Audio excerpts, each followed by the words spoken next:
Hello and welcome back to another episode of Environmental History Worth Reading. This is our episode for February 2015. I'm Sean Courage, an editor here at niche-canada.org, and I'm joined by Jessica. I'm Jessica DeWitt, and I'm the Niche social media editor. Jessica, another 30 days or so has passed, and you have been keeping an eye out for some of the best articles, videos, and audio in environmental history on the web, and you've picked 5 picks from February 2015. So let's start the rundown. We've got an article here on a website called Origins about drought in the American West. So this is by Beelan Ingram. And the article examines how a deep historical account of California's water patterns can help us plan for the future. So California is in its 4th year of severe drought. The storms that they usually rely on throughout the winter to bring moisture to the area have not come because of high pressure. So in this article, Ingram goes very in depth looking at both recent, relatively recent historical trends and also geological history to look at what the weather patterns, climate patterns, rainfall, what have you, have been in the past. And what Ingram finds is that the region's climate has always been tremendously varied and that droughts have always been common, many of them lasting far longer than the current one. So it's just a really great piece, and Ingram concludes that based on what we see in the past, policymakers need to start stepping up and taking action. Yeah, it's a great call for the relevance of environmental history to contemporary environmental issues. So pick number 2 comes from the BBC World Service, and this is an audio documentary on the Aral Sea. Yeah, this is really a really good pick, I think. It focuses on an 86-year-old man who has lived, well, used to live on the Aral Sea, now lives in the desert that once was the Aral Sea. So he discusses his memories as a child swimming in the sea. He used to be a fisherman, and I mean that was how most people retain their livelihood in the area. And then he kind of talks about how all that changed in the 1970s when the Soviet Union started to develop Uzbekistan for cotton plantations, and basically cut off both of the rivers that fed the sea.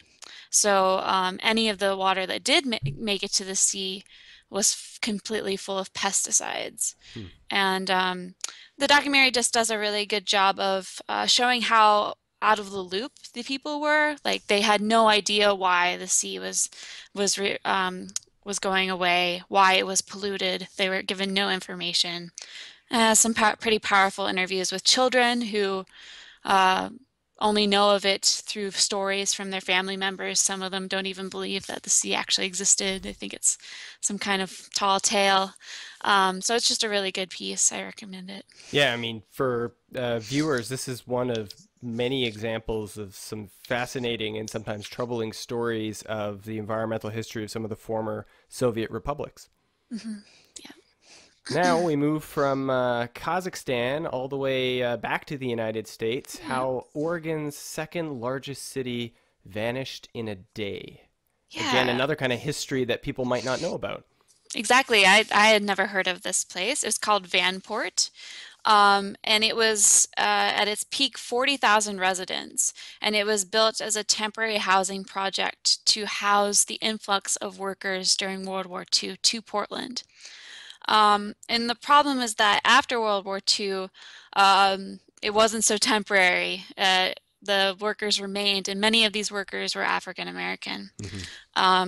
So there was a kind of a segregation issue going with it as well. And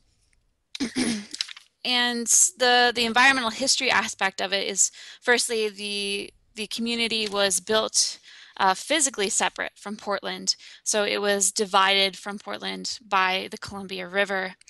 And it was built on a marsh that was kept dry only by dikes. And one day in 1948, they had a lot of rain, and the dikes broke, and the entire city was swept away, um, displacing almost 20,000 people. A large number of them were African American, and just a interesting interplay between race relations and environmental conditions. And it picks up on a common theme that we've been seeing in the past couple of months of environmental history with an increasing focus on race and environmental justice. Okay, we've got a video pic from Jan Oosthoek's Exploring Environmental History. I'm just going to play a little bit of the beginning of it here for viewers.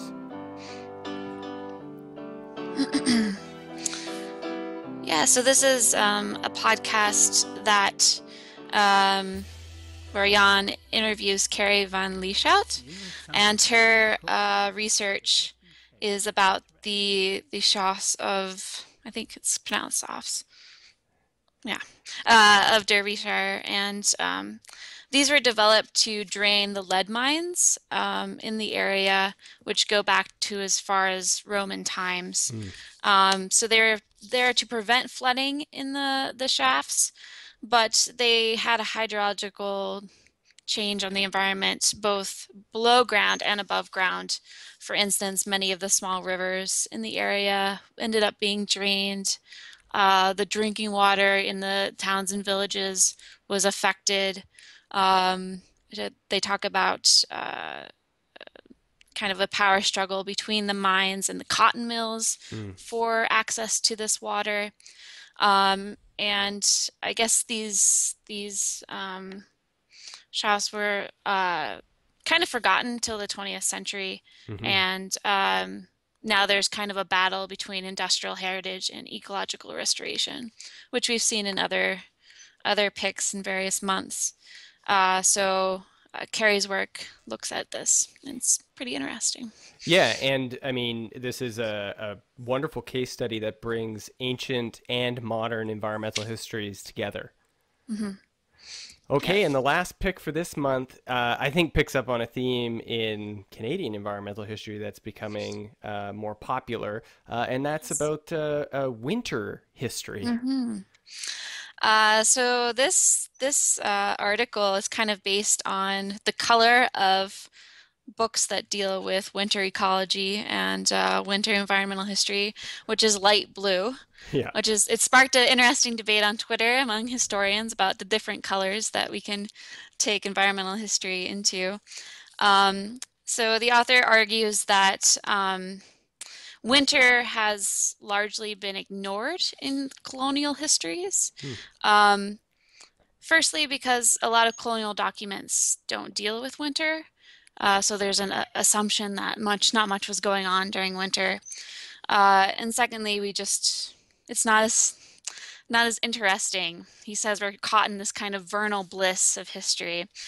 So there's a disproportionate number of summertime accounts. And he calls for a change, and he also discusses how climate history is playing a large role in changing this. And leading towards a greater appreciation for winter and for northern environments. And this, I guess, is kind of coming as a surprise to Canadian environmental historians that even in Canadian environmental history, even in Canada, winter hasn't been a big part of the stories we tell about the relationship between people and nature. And I thought about this myself in the case of park histories. And part of the issue is a matter of sources when it comes to tourism and park history. There are just fewer people in parks during the winter. Yes. And so the record about winter recreation and wilderness and park use is much slimmer than the spring, summer, and autumn records. Well, a wonderful set of picks for this month. Readers of the Niche website can find it at niche-canada.org. And they can tune in next month for Jessica's picks for March 2015. Thanks, Jessica. Thank you, Sean.